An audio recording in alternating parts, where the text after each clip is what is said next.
So they're taking Java alongside. But then you just kind of blank that out. Don't listen when she starts talking about Java. Hi, everybody. This is Plan C, and I think this is possibly working. And if it is, great. And if it's not, I'm just going to stop, and that'll be it. We're not going to rebroadcast this one. Everybody here, and can you hear me? Are we 5 by 5? Thank you, Harriet. Okay, I got to start class.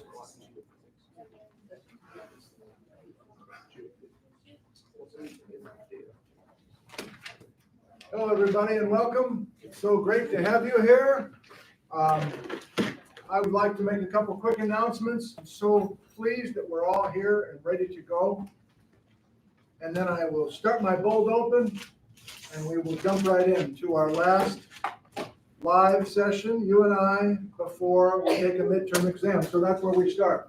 So next time you guys are getting together is Thursday at noon, of course. You're going to show up here, and Sabrina is going to proctor the midterm. I'm up in Northern Washington Wednesday afternoon and Thursday morning doing some lecturing and some video work. But I will be meeting those of you that come to Moses Coulee. I'll be meeting you at Moses Coulee Thursday afternoon. You will leave here in the two vans with Sabrina, 1:15. I'm talking about Thursday. You'll head to Moses Coulee. It's in the email. It's a hiking experience. There won't be any sedimentary interbeds to experience, but Moses Coulee is one of my absolute favorite places in all of Washington.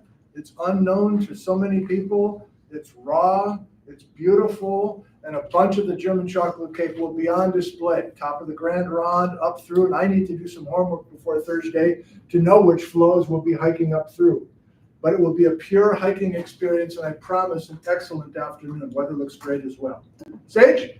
Okay, great. So that's the on tap for Thursday. Are there questions about the midterm? Are there questions about the field trip? Are we okay? I was very clear, I think, in the email about what I'm expecting you to do. There's 5 pages. Each of them are essay questions. Everything's based on the lecture content to the level of detail that we've been talking about in this class. And as I said in the email, the more excited we've gotten in here, the more likely you'll be talking about that in the essay question. I'm thrown because the technology didn't work today. But I think we are live streaming with my old school laptop and my old school microphone. Good. Sabrina has the exams in that middle envelope right there. We're good. Joe, we're good. Okay, great. So that's the plan. I'm stalling for you. It's going to be weird like everything else with me. The exam's going to be weird as well. Okay? It's writing on pieces of paper. And actually, I'd like you to use 107 and 105, the computer labs. We'll just spread everybody out in those 2 rooms. And can you get in there, the computer lab, 105, 107? I'll figure it out. Okay, thank you. So we'll have people sitting in every other seat. Nick? I had a concern about the exams. I don't want to say you can flip-flopping, but I feel there's... I think you just did, but go ahead. I feel a little uncomfortable with this exam because a bunch of the information we've gone back and changed. So if we could have a realistic, hey, this is the exam, or should we just kind of... Hey, that's just the exam. Part of what we're doing today is synthesizing what we've done so far in class. Would that make you feel a little better? Yes. Okay, here we go. All right, wonderful. The bold open, it was a Sunday morning. The bold open, it was a Sunday morning. That could mean anything. I am so high on the Cougar Point tuff. I can't tell you how high I am on the Cougar Point tuff. And I have not found the right words to convince you that this is a major, major discovery and a major story. So I'm going to try in the bold open. And then we'll pretty much be done with the Cougar Point tuff. But it's important. It's important. It's important for the midterm exam on Thursday. The Cougar Point tuff is very important. Good? So let's say we go to 7 different selected locations where we have exposures of a bunch of layers in a generic place. It doesn't have to be Washington. Okay? So over here we got a bunch of conglomerates. Okay, I don't know where we are in time. It's hard to get dates on pebbles just sitting in a bed. Now I have some sand grains at a different spot. I've got some lake sediments in another spot. Maybe I have a lava flow above this lake bed system. I'm comparing and contrasting between 3 canyons if you want. I know I said 7, I'm down to 3, I'm out of room. Okay, so we have multiple exposures of multiple layers, some of them lava flows, some of them ash flow tuff beds, some of them lahars. And you can do all you want to describe the details in every unit within every sequence within every canyon. You might even get a date right here, and it's a pretty precise date on a lava flow. You might get a collection of dates coming from the matrix or the sand in between the cobbles here. But you're still kind of in a ballpark setting, and you can't really keep track of time to the way that you'd like. And it gets frustrating. Nick's a little frustrated right now. We keep flip-flopping, we keep changing. But there's another kind of frustration where you go to a place like we went last Thursday, and you go to the Thursday before, and you go to the Thursday before, and if you're like me, you're like, how does this work? Is this stuff younger than where we were before, or older? I want to somehow connect the dots between these places. Am I communicating with you so far? Well, if you want the absolute extreme as far as precision is concerned, and we're not just connecting the dots between 3 canyons in southern Washington, but we're connecting the dots between Washington and southern British Columbia and Idaho and Nevada and Nebraska.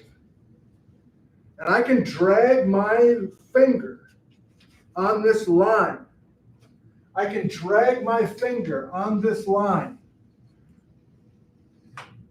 for 1,000 miles. I'm not exaggerating. For 1,000 miles, I can get down to something this precise. And I can say, that's a timeline down to 11.81. That's why the Cougar Point tuff is out of this world helpful. It was a Sunday morning. I don't know that, but you know what I'm trying to say. We're down to a single day where we have this kaboom in southern Idaho, and we have a physical result of that day almost 12 million years ago. And that helps us say, okay, well, I still don't know where this river is or which river it was or what's going on, but it's below my 11.81 or it's above our 11.81. Can you see it now? Let's discuss about this a little bit. Do you see it, or could I hear from somebody about what you didn't quite get about the Cougar Point tuff's importance until now? Anybody want to speak?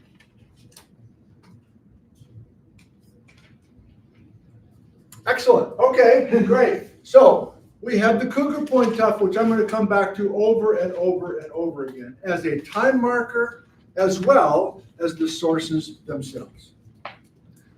All right.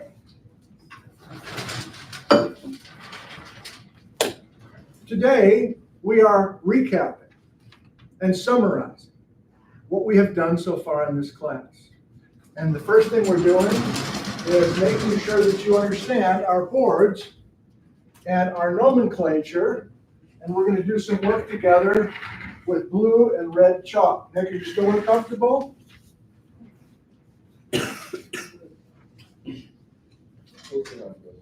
We'll see how it goes. Fucking audition, so. All right. So, below the Priest Rapids flow, which is dated at 15.895 million years ago, we have what we're calling in this class only, barely Ellensburg Formation. Nobody's saying that except me, but I like it. It's the Ellensburg Formation, and you're like, what is? The Muma, the Vantage, the Coleman. Those are the only sedimentary interbeds so far in this class that we are lumping with barely Ellensburg. And even though we have rafted sediments, we have inflated sediments, we have sediments that get bulldozed occasionally to the top of the flow instead of the base, we're trying to tidy things up for everyone.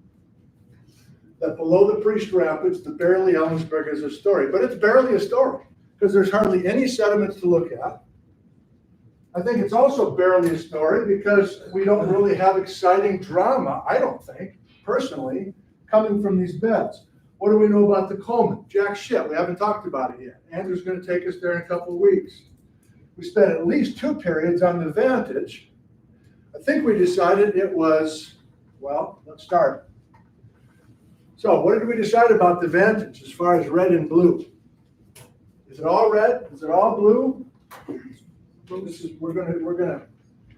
gave a talk on Friday down the Columbia River Gorge, and a bunch of geologists are watching these programs. They're not watching today, or maybe they are, if this is still working. Are we working? Yeah, there's 400 people watching. Okay, great. So people are watching, and a couple of them said, you got to take it easy on those kids, man. What are you doing? They're rough on those kids. Well, okay, thanks for the input. Do I need to verbalize what I'm trying to do with the edge? I know it's so different than everything else, but it takes a certain amount of effort to create the expectations that I think are important for this to work. And we're there, but yeah, I keep pushing a little bit like a football coach. I hope you can feel my tenderness, but there's a reason I'm on you. Okay, so let's try this. We're going to work together. You're thinking, is this a review session? I don't mean it to be like that. Is this a study guide? I don't mean it to be like that, but I do want us to try to work together and make sure this all works. What's at the very base, blue or red? Vantage sediment. Do I need to strike people? Red. It's red. Wait, new red or old red? It's not cascades. We need to refine the colors. Welcome to Geology 351, everyone. We have a color scheme. This is red and this is blue. We've decided that red, the color red, is Cascades. No, it's not coming from the Cascades. Blue is a color we've decided multiple times. I know I've been waffling. Blue is Cascades, yes. Thumbs up, Cascades, yes. Red X, Cascades, no. Are we there now? Okay. At the very Vantage base, we have muscovite mica. Is that blue or is that red? It's red, correct. Red means Cascade no, and that red is coming from the north. Our red is meaning Cascades no. It can come from the north, it can come from Idaho, it can come from Timbuktu. I don't think we care. Red means it's not coming from the Cascades, and essentially one of our narratives, the entire course, is to decide how much of the Ellensburg is coming from the Cascades. Apparently, most of the Vantage is blue. Why do we say that? I know we're going back a few weeks, Brian. Like Lahar deposits with post-flats? We anticipate, or we interpreted through Andrew Sadowski's help, that those 14 couplets of course defined, the sands were the very watery edges of lahars coming out of the Cascades. If it's coming out of the Cascades, it's blue, and so those sand couplets, we decided were blue together. What was at the very top that was sampled by Jennifer Caswell? Oh my Lord in heaven, seriously? This should be just so quick. There were pumice clasts, right? What minerals in the pumice clasts? Hornblende. Hornblende. Hornblende is blue or red? Blue. Hornblende is blue. Hornblende is a Cascade vote. And the pumice, I think we're going to decide, maybe that's dangerous. That's new country. But if the pumice clasts have hornblende in them, that's easily Cascade blue. And so whether those pumice clasts came in on a lahar, I don't know if it matters, they're Cascades. And we were getting dates of 16.066, 15.950 from the very top of the Vantage, blue. We okay so far?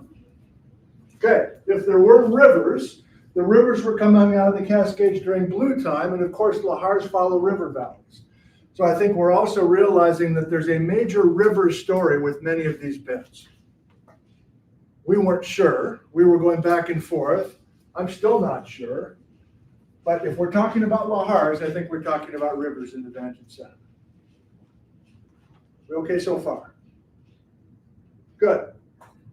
Let's jump up to Muma, the twin Muma beds. We're getting rid of the name Squaw Creek. We also don't care about the Quincy name, apparently. And this is maybe a trick question. Is this blue or red?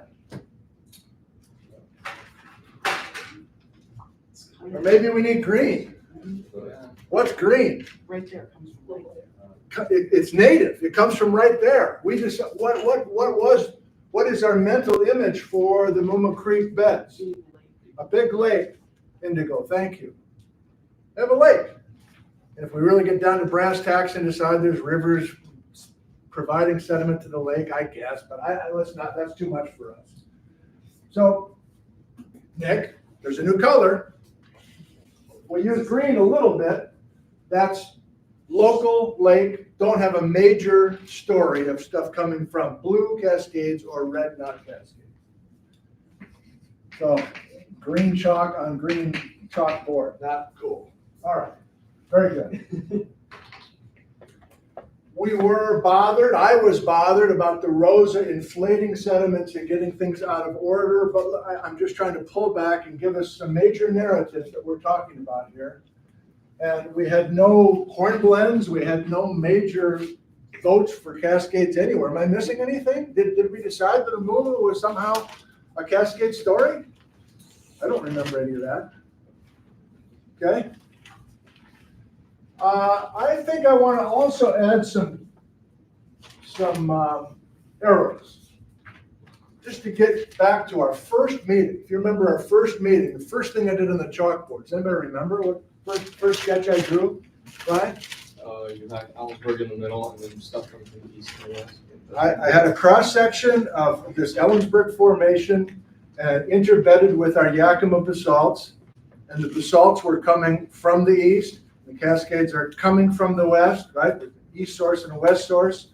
And I was just laying out the whole class, like how much is coming from the east, how much is coming from the west. We haven't gotten away from that narrative. It may feel like it.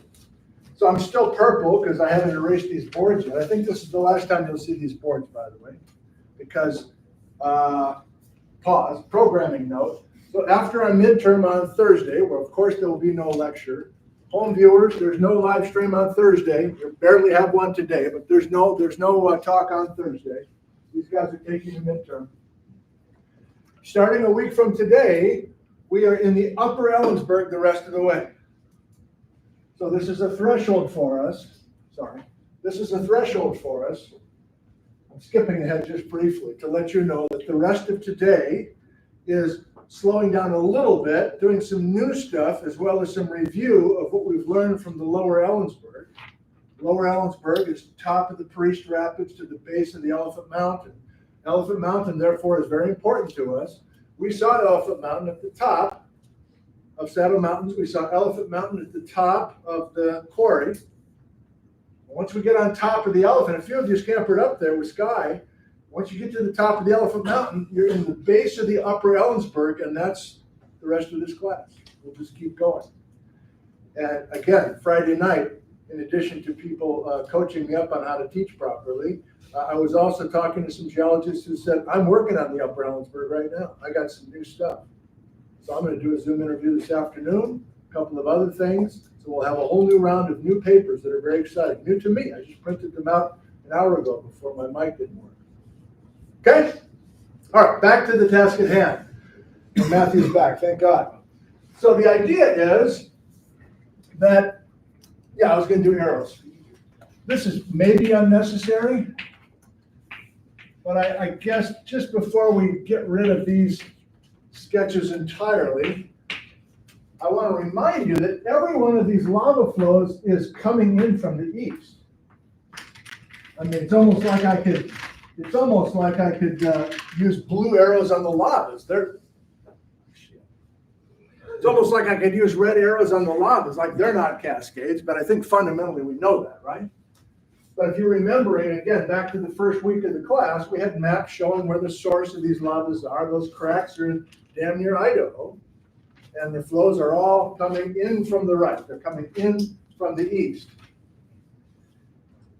And I think the idea that we want to establish is that anytime we have blue, again, I'm hoping this is clear to you, anytime we have blue, that means our arrows are coming in from the left. That's a cascade source off to the left, bringing material in. I'm setting you up for a couple of things that are new to all of us, especially based on what we saw on Thursday afternoon. I learned a lot on Thursday afternoon last week. I hope that you did too.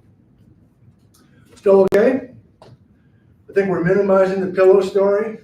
The pillows don't even really tell us, I don't think, whether it's a lake or a river. I think I'm less interested in the pillows. There's water in almost all of this Ellensburg story. So the fact we have pillows regularly, I'm realizing that's not that big a deal. How did we tell the difference? What's the similarities and differences between ginkgo and rosa? Those are two easy to identify flows, and you've seen them at multiple places now. Gavin? I mean, there's the petrified wood that's so abundant in the ginkgo.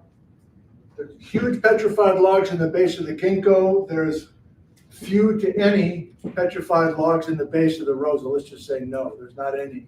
Good. Anything, is that what you can say, Drew? Well, they both have phenocrysts. Good. They both have beautiful, big plagioclase phenocryst. That's a similarity, Ryan? The rosa has the crinkle cut column, or the ginkgo has like the long column. Good. There's kind of normal-ish columns in the ginkgo. I wouldn't say they're noteworthy, really. I can't think of a place I've seen the ginkgo with beautiful columns.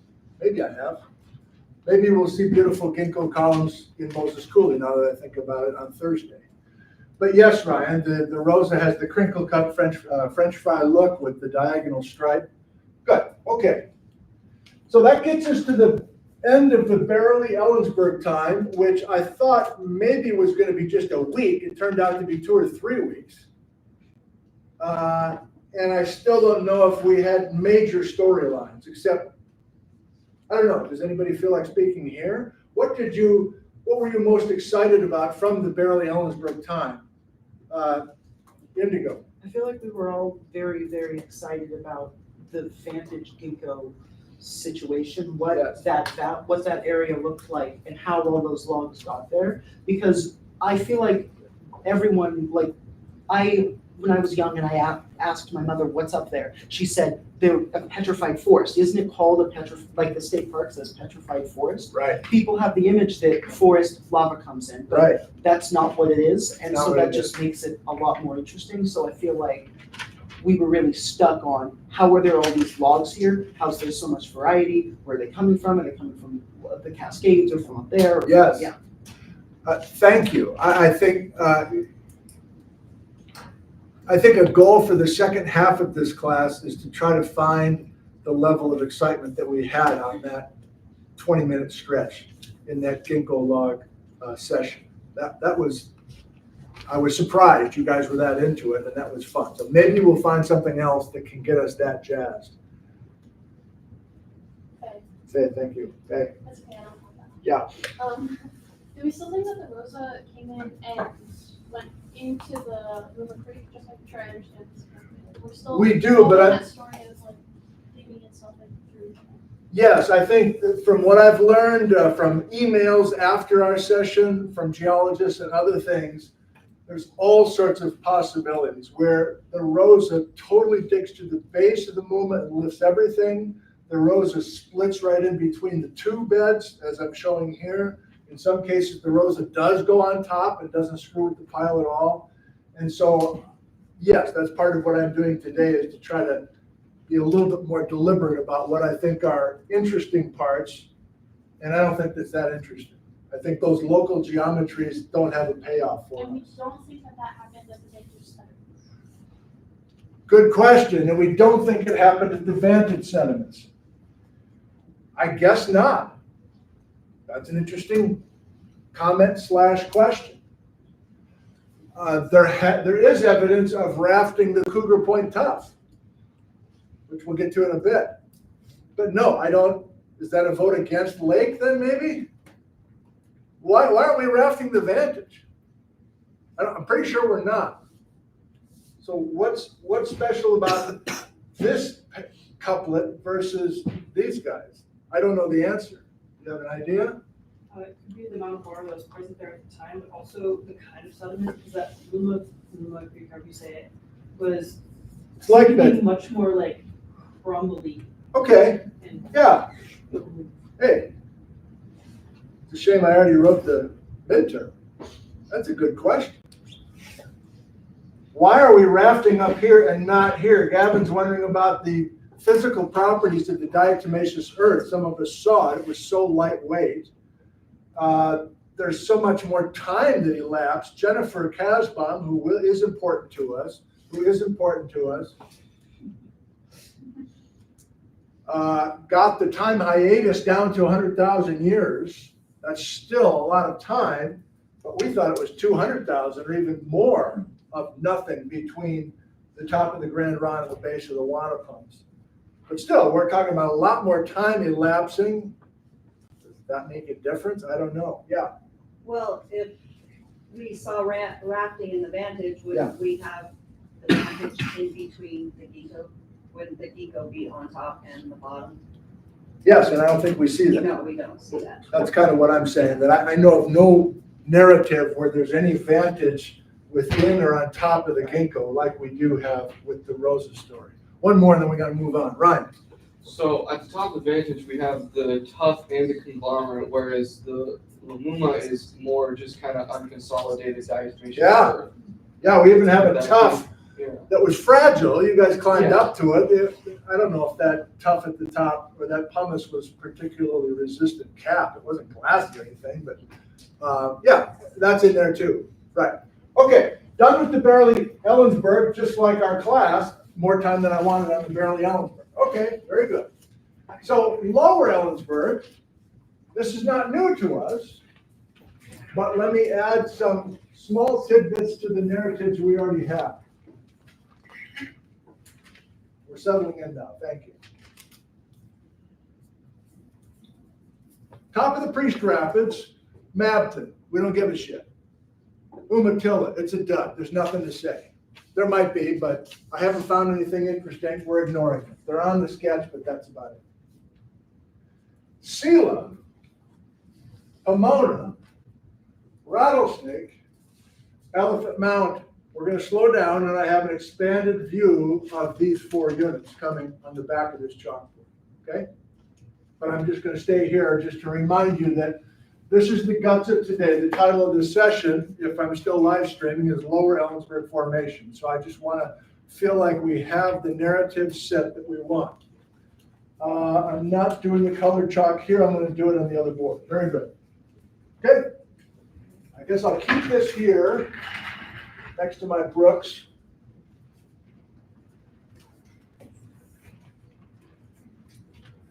But here's an expanded version with a little bit more detail. And you saw the interview that I did with Elena Ebbinghaus. And one of the 4 papers that you're responsible for that starred is from Ebbinghaus. Tell me what you got out of that paper, either the conversation with Ebbinghaus or the paper itself. I got to say, I didn't get much out of it. I spent most of my time with Hans Schminke's PhD to jibe what we saw in the field last Thursday with what Hans was writing in the mid-1960s. But what do you have from the Ebbinghaus paper or conversation that you found interesting? Chris. Well, in the paper, there's talks about how sedimentary changes from topography due to the salt volcanism.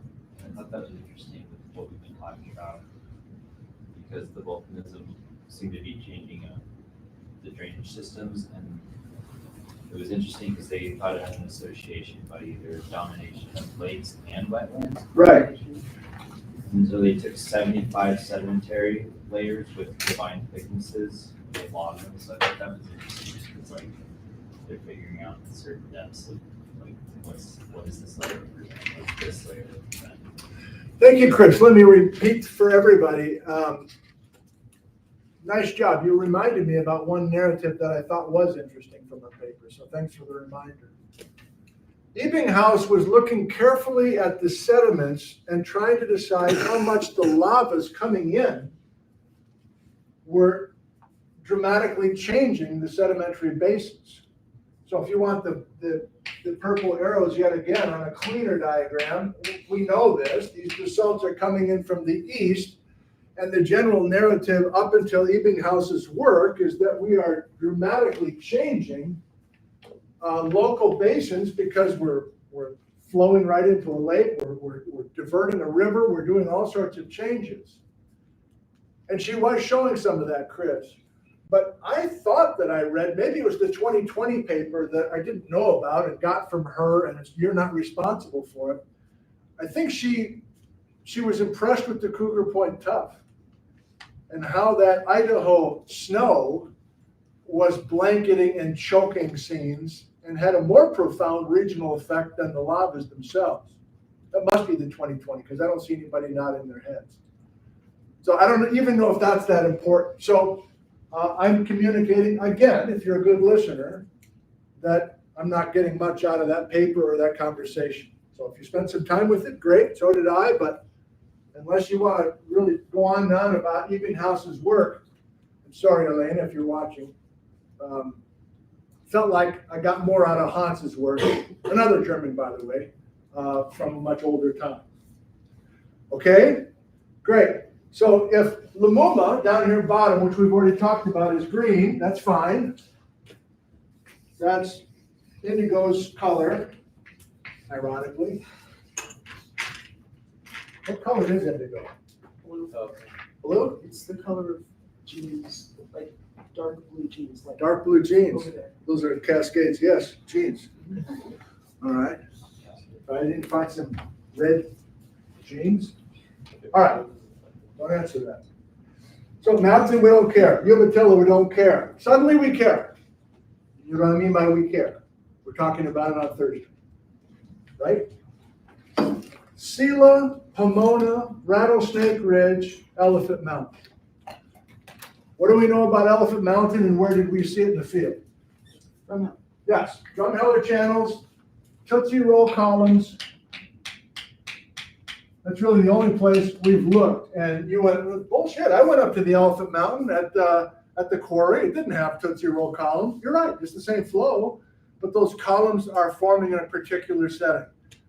These flows don't have the same features all the way through. Yet another reason the Cougar Point tuff is so important, because if I just blindfolded you to Drumheller and looked at those, remember our first field trip? If you looked at those columns, then I blindfolded you and took them to the top of the quarry, and I say, you think this is the same flow? You're like, hell no. So I got Cougar Point 7 at the base in both places. Gavin, a question about Tootsie Rolls. More so about camping. What you Oh, said. We also okay, have not the about problem where some of the flows don't make it to certain areas. Correct. So the Cougar Point tuff, again, will help identify both flows on top and the time range. Well done. That's right, because these flows don't all go the same distance. We need something that covers so much ground. We need a regional blanket if we're back to trying to talk about the Sunday morning. I mean, come on, man. This, you know where they are, right? Cougar Point tuff 7, Cougar Point tuff 11. You're like, well, that's really handy. That is so cool, man. It helps us figure out where we are in the cake. That's true. But we can follow this layer to Nebraska. I'm not kidding. Rhinoceri are choking to their death because of this thing and this thing. That's so freaking cool. Jack. Well, in your Saddle Mountain video, Yeah. you're like, why is the Elephant Mountain basalt red? Like, Yes. why is it gone in some places? Why Right. is it not gone in some places? Is that, I mean, just kind of going off what Gavin was going with, is the flow.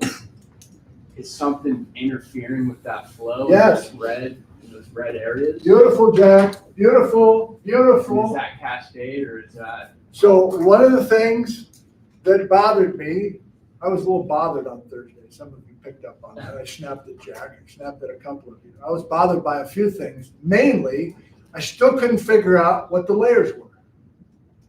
Because this looks so nice.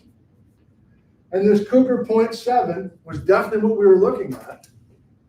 And I'm like, do you remember what, okay, those that went on Thursday.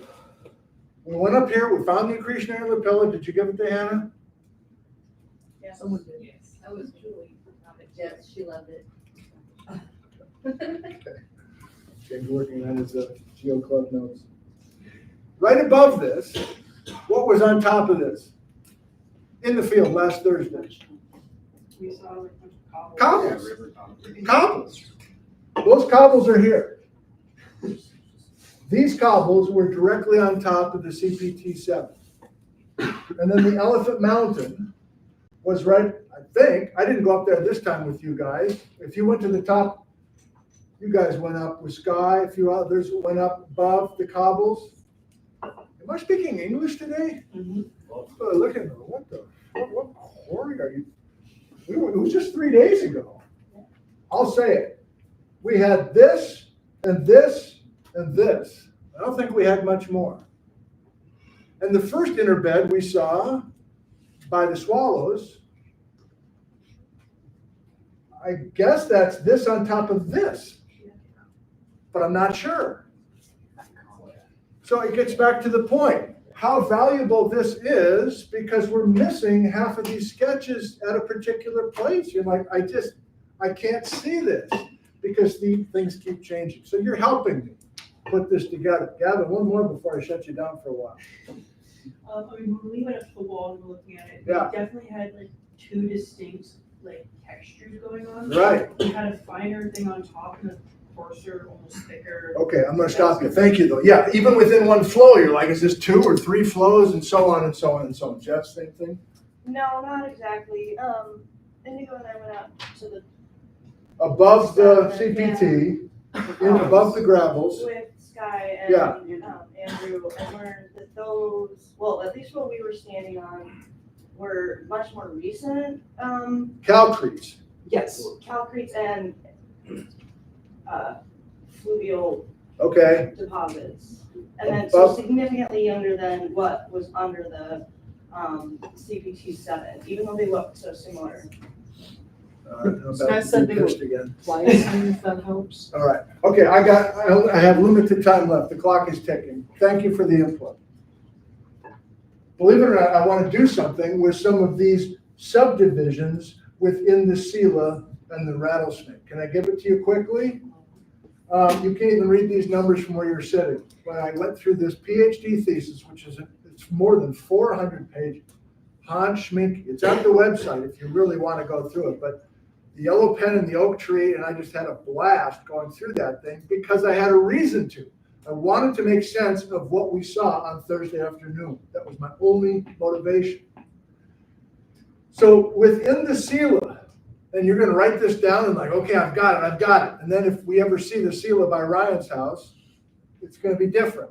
Same idea, right? Things are pinching out, they're changing and whatever. So it's elusive, it's slippery, these beds. The yellows are golden. The yellows are meant to be golden. The golden quartzites. So if I say golden quartzites, I mean quartzites. I mean cobbles. I mean golden quartzites. From where? The north. What color? Red or blue? Red. So anytime that we have, I think from this point forward, because spoiler alert, when we get back next week, we're going to be up in Snipes Mountain, which we haven't talked about yet, more incredible quartzite cobbles. It's like whole piles of these quartzite cobbles from the north. So this is what I really wanted to do. I want to introduce a new symbol. What happened to my blue chalk? Did I swallow it? Here. What happened to your right? When the technology doesn't work, I get so frazzled. I got it right here. The chalk. I'm introducing a new symbol. If we have red with an E like this, that means we have rivers coming in from the east, which we haven't really had yet, right? We've had ash coming from the east.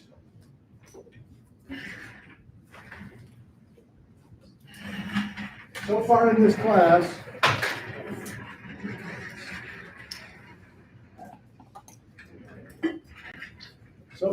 class, we've had rivers from the north, and we've had ash from the east, quote unquote, the caldera.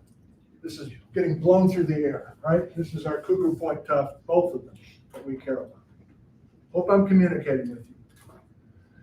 Blue are the rivers coming from the Cascades. You know the Cascade crest is right here, and we've got our westward flowing rivers. So I'm going to do it here. So if we have blue arrow with a W, that means it's a good old-fashioned Cascade river. It's sourced in the Cascades. It's flowing from the west to the east. Does this symbology make sense to you? I hope so. So it's blue. What I just did in the other board, but I'll do it again right now, is our red arrows indicating a river. So arrows are going to be rivers, basically, if we're in the sediments. Again, we haven't had this yet, but we're about to. In the upper Ellensburg, we're going to get some rivers coming in from the east. It's red because it's not Cascades, but it's rivers coming from the east. So what's the new symbol in addition to this? I want to do this.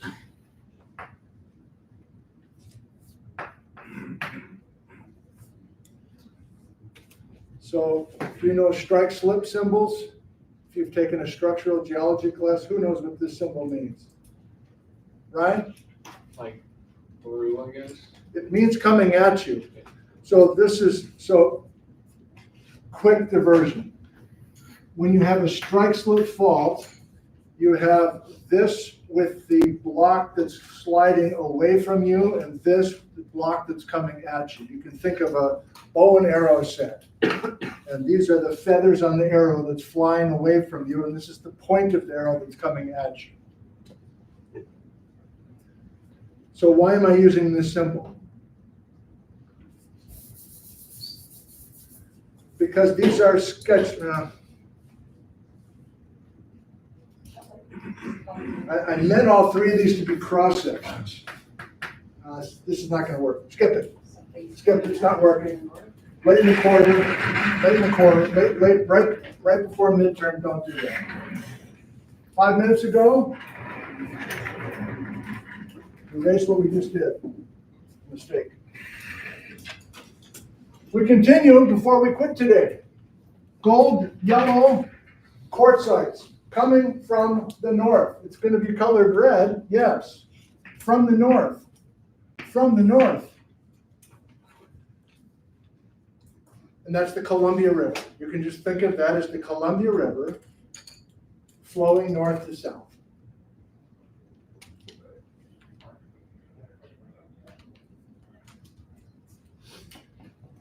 So that's the base of the ceiling, the bottom 100 feet. There's a lot of Columbia River cobbles. There's a lot of golden quartzites coming from the north on top of the Umatilla. And then I'm narrating, I'll keep this on the board after class if you can't see it well from where you're sitting. There's 40 feet of more conglomerate with a noticeable lack of quartzites. And then there's a bunch of cross-bedded sand. And you saw on Thursday the cross-bedded sand underneath the CPT-7. What did you decide that stuff was? What's the significance? Blue or red, or did you have any sense of it? Andrew was dropping acid on it, calling it limestone. Not what we want. There's a calcite cement there. That's not what we want.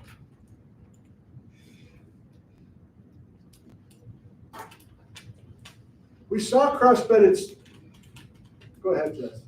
I mean, with the Columbia there, and then it seemed to be a river story.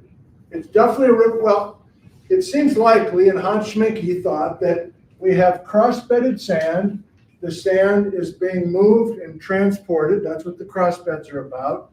Those cross beds have been measured in the field, and many of those cross beds indicated a north to south. No, that's wrong, sorry. And most of those cross beds were indicating a west to east. I'm just gonna do it. There's 30 feet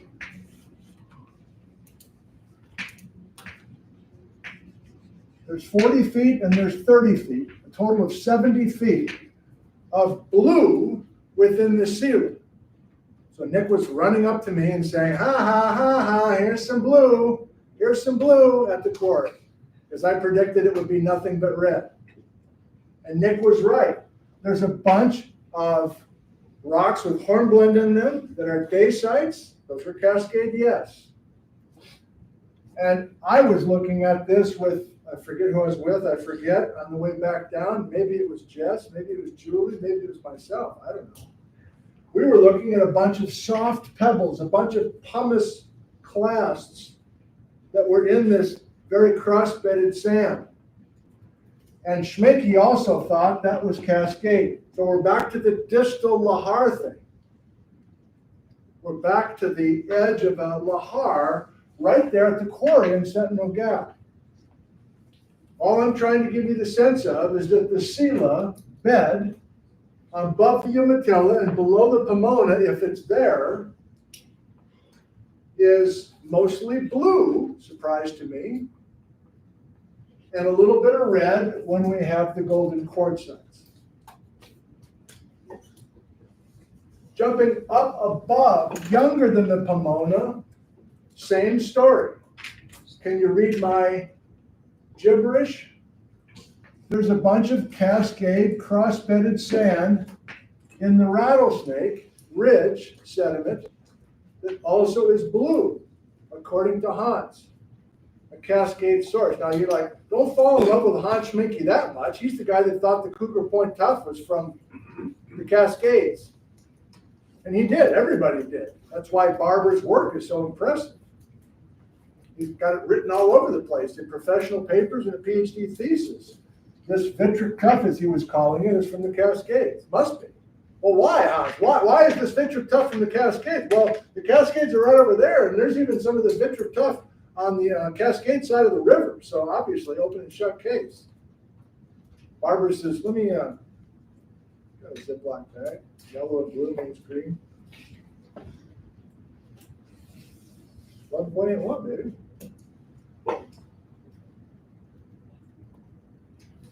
There's another Cougar Point tuff, so we have 2 of the 10 kabooms in southern Idaho. It's at the base of the Elephant Mountain. I've never seen it, but apparently it looks very similar to the one that we visited on Thursday. Why are these red CPT vitric tuffs not found down here in the barely Ellensburg, or even in the very lower part of the lower Ellensburg? Anybody new today? Austin? Just because the Yosemite hotspot had yet like crossed the kind of craton, so it was more like maybe sort of not so giant explosions because of the thick old rock. Thank you very much. Beautifully done. The 15.2 is somewhere in here, my arm. The 15.2 million years ago. That's a major theme. And earlier than 15.2, we don't have a mantle plume underneath the Precambrian craton of North America. Therefore, we are less likely to have these vitric tuffs that are enormous. But once the Yellowstone mantle plume, younger than 15.2, starts getting a hold of that Precambrian basement and blowing it up, it's still a mystery why, but that time window between 12 and 10 and a half have the biggest possible explosions in the Yellowstone history. Again, the power of these live streams. Sean Wilsey, who himself does a bunch of YouTube videos from Twin Falls. He lives and teaches in Twin Falls.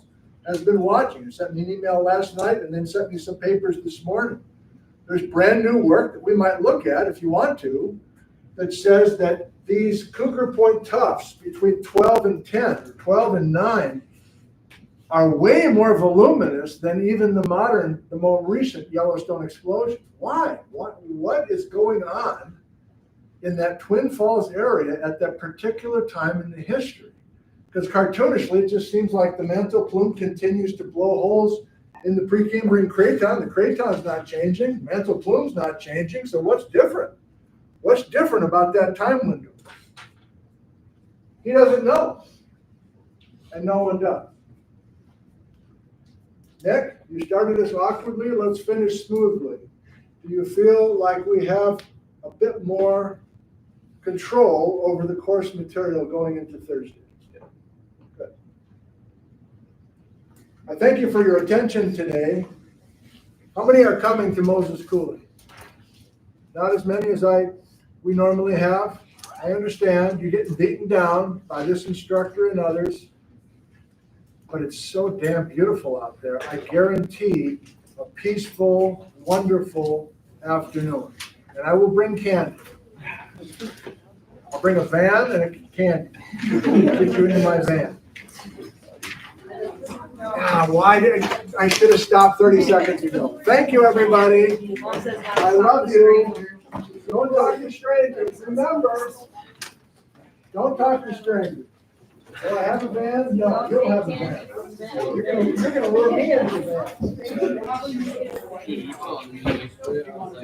So I see those round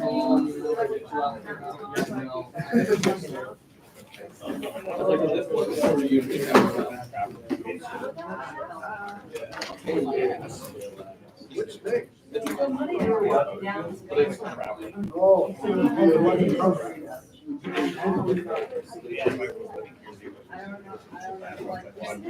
It's not boring, it's just like, I'm like to see something, right? So it's just like. Well, if it fell apart, that's a vote for Thomas, like that.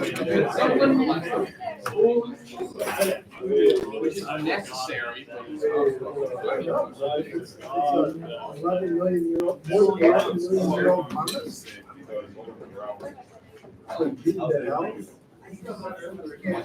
He doesn't know. He doesn't need the safety. I think he needs safety.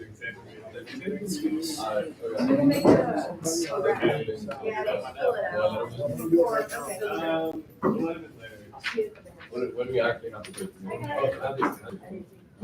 Hi, everybody. I'll be with you in a second if you want to talk a little bit. We have still 376 watching.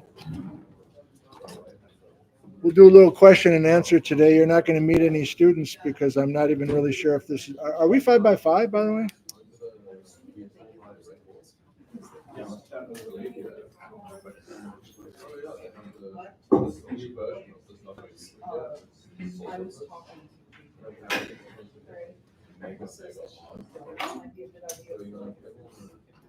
If you want to have a safety meeting.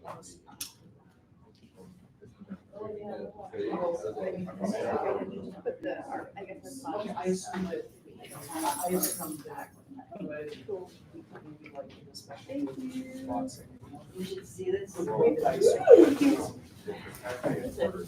blanket that's so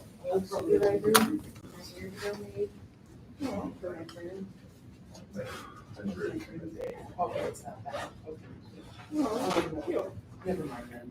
They just, like, donuts and they say that it was $12 each. That much.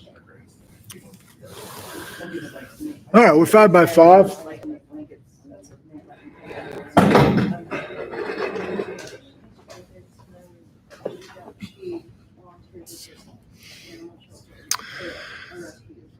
Let's talk for a few minutes.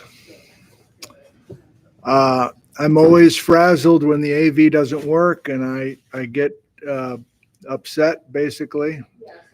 And I was airing out my feet after a field trip, and I was going to put my shoes right back on at the beginning of the class, but suddenly that didn't become that important after trying. See you guys later. Bye. So do you have questions about today's content? There were a couple of moments. Yeah, these students are worn out, and we're on the corner system, so it's May 6th. We we're only halfway through the spring quarter, so it's always a bit ugly. Yes, we are having a noon lecture. I guess I'm going to have to go test all this stuff out now that I'm gun shy. But Ayla Pamukchu from Stanford will be here giving a live lecture on Friday at noon. The public is invited. You can find a video where I have CWU geology parking, free parking or something like that. And you can watch that video from 3 or 4 years ago, and it'll show you where to park for free and how to walk by Vinman's Bakery. And you're welcome this Friday, May 9th, 2025 at noon in Discovery Hall, room 103, if you'd like to hear a live lecture from Ayla Pamukchu from the Spirit Lake Pluton team. And then the following Friday, Michael Eddy from Purdue University will be speaking live. And again, the public is invited. May 16th, 2025, Mike Eddy, Friday at noon, the May 16th at live streamed as well, of course. I'm looking for uppercase questions. Patrick, when the Columbia finally arrives, how many paths were open for flow? Thank you for the question. I'm going to do a Zoom interview with Jim O'Connor this afternoon, and that interview will be thinking about where the Columbia is through all of this and looking ahead to the upper Ellensburg. I think the Columbia is in place south of Vantage throughout all the lower Ellensburg and the upper Ellensburg. I think, right there. Wes liked the Elena video and use of pollen. Thank you. Yeah, I kind of forgot that. I guess I was looking for certain things that helped the narratives we were working on in here. There's some tutor help sessions happening in the back. Hi, you guys. Don't be shy. I'm just talking to this live audience here, but you do your normal thing. What's my favorite geological structure, region, and why? Well, I just love everything about Washington geology. That's a boring answer.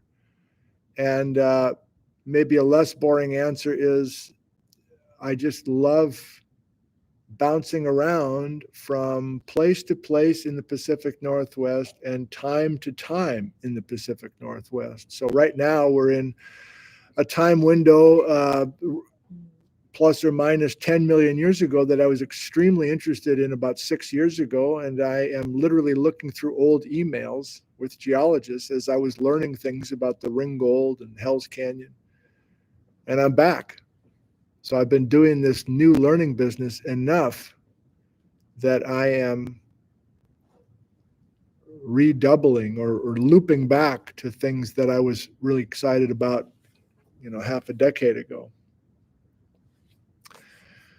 Let me scroll back here a little bit. This is old fashioned here today. I'm not using any of the cameras. I'm just using I can't even find where's my cursor? Over there. Okay. You go back and look for some other uppercase. You're all bothered me by me wearing barefoot. That's great to hear. Yeah, I don't like attitude with certain students, and there was a bit of attitude today. And that's not really them. It's just a culture that they're bringing into this classroom from other classrooms. And I'm not pleased. This is an older gentleman now talking. Some of our professors are still teaching like it's the pandemic, and I've had it. I've had it with this. Everything needs to be set on a silver platter for the students. They need to work, and that's ultimately what I'm trying to do. And this is a good group, and they're afraid of me sometimes, but I'm just trying to. I'm trying to. You guys can come in. Come on in. I'm just finishing up a live program here. It's fine. Do whatever you need to do. Thank you. I'm fighting against the tide. And there's a few of us who are fighting against the tide. But the tide that we have right now is laziness. by everybody. And I just can't operate that way.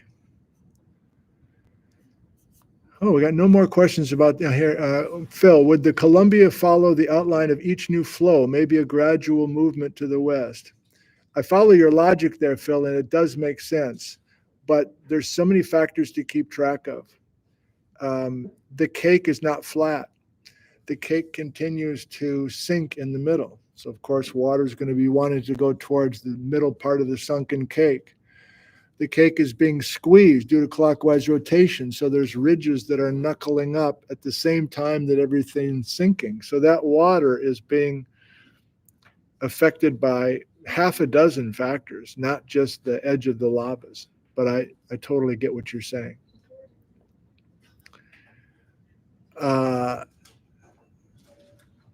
The last field trip to the quarry was good. Each of these places we're going feel like a brand new place, and that quarry was obviously a brand new place for everybody because it was private. And I decided not to film up there because it's private and it's so spectacular. But Gary Paul is the one that's like, "You're not going to film up there, are you?" And I'm like, "I don't know, maybe." He's like, "You're going to have everybody trying to get up into that quarry if you film and show how amazing that is up there." So Gary's right. There might be some rebound in the northern part of the state. Jennifer says disrespect. I'm not sure if that's comment on me or something else. A few more and then I need to shut down here. Ariel does her teaching. This is a drop-in help session for Geology 101 Lab.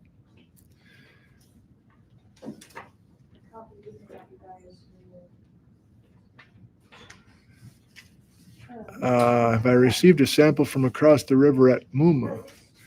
No, but I'm going to finish with this. I got one of my favorite emails in the last 10 years, and I get a lot of emails, and I enjoy hearing from everybody, but occasionally there's just a very special, memorable email.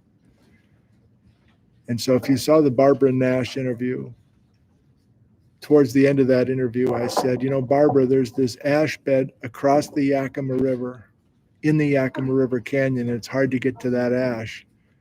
And maybe I can figure out how to get over there somewhere with a raft or I don't know what. But Barbara, if we sample some of that ash, do you think you could run it through your instrument? And Dave, I don't know his last name, sent me an email over the weekend. And he is a train conductor. And Dave, I guess regularly, drives his train through the Yakima River Canyon. And he stopped his train and got out and climbed up the bank and had a Ziploc bag and a hammer. And he took pictures of that ash, which everybody thinks is Mazama, but I don't. And he had a photo of the ash with the train in the distance. And he said, "Who do I send the ash to? I've got it for you." And I forwarded his email to Barbara Nash and also Andrew Sadowski, and they're both very excited that they have a sample of that ash from Dave, the train conductor. I just love that kind of a thing. So Dave, if you're watching this, thank you. And you already know those guys are excited, and you've already sent some of the ash up to Barbara, and she's about to head back to the lab in Utah. So we'll get some kind of date for that infamous ash, the Mazama ash, which I'm almost sure will be something else. Probably Cascades, but it'll be finally great to have a real answer on the geochemistry and the precise age of that ash. So thanks to Dave and thanks to everybody for watching this. No live stream on Thursday because of the midterm exam. I am speaking in OMAC tomorrow night. I think it's sold out, but I'm filming a video with a Washington Geological Survey post-fire debris flow specialist, Emily. We're going to film on Thursday morning in the Methow. So there's plenty going on here for sure. I'll see some of you this Friday at noon, May 9th, 2025, for the Isla Pamukcha experience. Title of her talk, How to Build a Super Eruption. Thank you. Goodbye. None of that stuff works? Really? Okay. Thank you.